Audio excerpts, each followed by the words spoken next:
What could have possibly brought me to my knees laughing in Death Valley National Park with my friend of 43 years? Wow. Yeah, this broke me. Off by saying Death Valley is really beautiful. Way more than what you'd expect for a park with death in the name. The Mesquite Flat sand dunes are no exception. These dunes, composed of fine, wind-blown quartz grains, form beautiful sandy crests and valleys that are ever-changing and stretch for miles.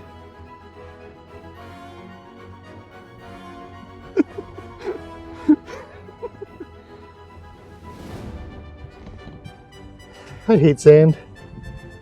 It's rough and coarse. It gets everywhere. Oh, look.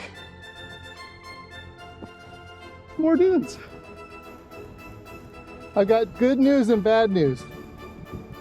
You're almost there. There's a bunch more dunes.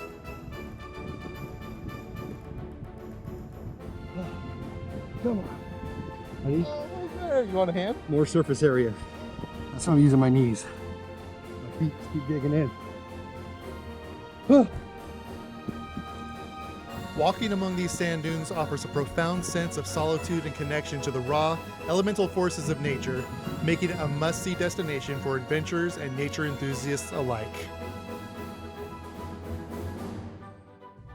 Part of me so much wants to slide down this. Do it. The other part of me goes, you're 49 years old, you're gonna die. Almost 50. I just want to see you trying to get sand out of your crap the next 2 days. Be a scoot. Apparently his Hopefully sense no of somersaults. self-preservation was not as strong as mine. Ready? I'm ready.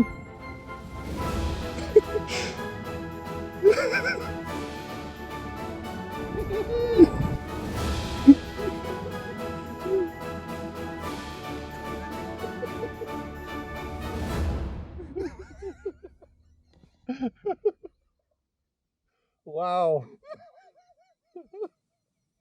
How many pounds of force did that?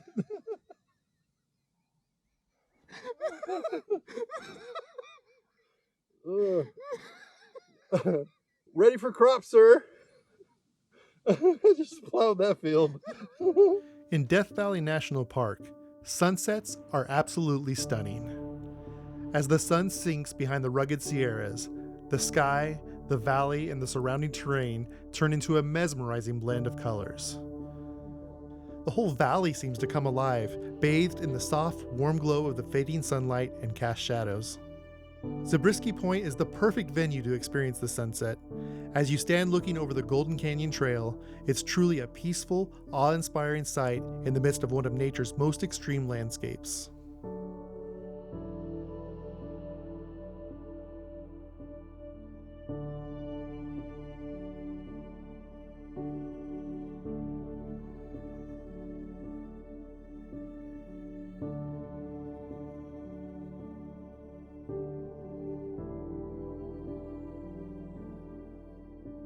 But in Death Valley, sunsets are just the opener, because after the sunset, the real show starts. Death Valley is certified by the International Dark Sky Association as one of its dark sky destinations. To give you an idea of just how amazing the stars are out there, these pictures were taken with my iPhone.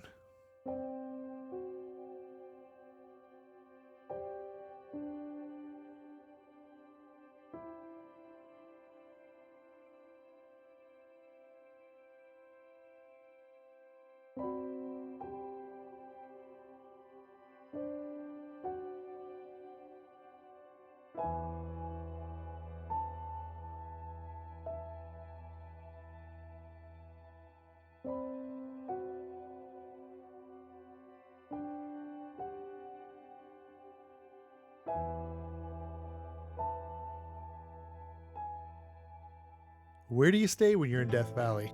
We chose to camp because I'm always going to choose to camp if I can. This is the Texas Springs Campground. This campground is divided by an RV section and a tent-only section. Most of the sites in Death Valley are first come, first serve. And while this campground does have bathrooms, there are no showers. Each campsite has a fire pit with a grill ready to go so you can cook your dinners. But if you flew in from, say, Nashville and didn't have a cooler that you could take on the plane with you, you will soon find there was only one restaurant in this very large area. And it can be pricey. Not can be, it is. There is a fairly decent store at the Oasis at Deathvalley as well. It has many ready-to-eat and microwavable food choices at a much smaller elevated price. And they also provide the microwaves. You can also find some firewood for your campsite and cook there. It's important to note that camping season in Deathvalley is October to April.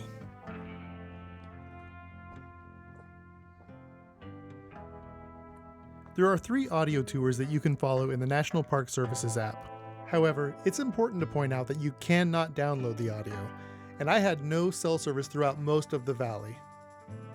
The maps still work if you start at the Furnace Creek Welcome Center and use the Wi-Fi, but you will probably have to listen later when you are looking at your pictures and videos. For us, we did the Star Wars filming locations tour, which you can see the nerdy awesomeness of that video in the description below.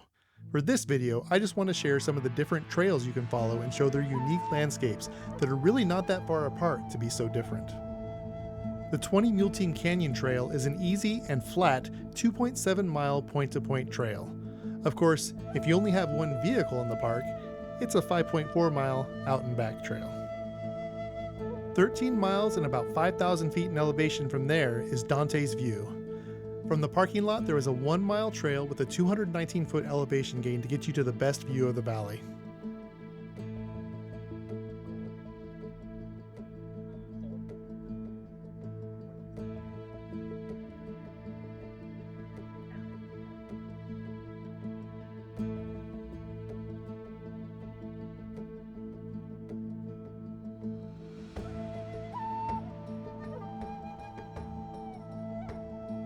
If you are looking for a longer and more challenging trail, the Golden Canyon and Gower Gulch Loop is a great hike at 6.4 miles and 1,000 feet in elevation change.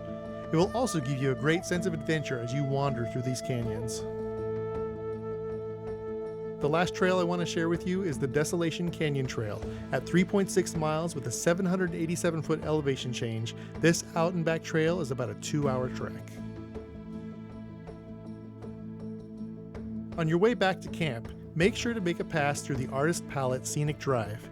Each twist and turn of this road unveils a new panorama with colorful cliffs and sculpted formations that make this one-way road an adventure in itself. And make sure to stop at all the various overlooks along the way to fully appreciate this natural masterpiece. There is also one last Star Wars shooting location here that I did not cover in my other video. The last stop on our trip was to Badwater Basin at 282 feet below sea level to see Lake Manly. I love the addition of the sea level marker high up on the cliff. It really gave me a sense of just how deep this lake once was.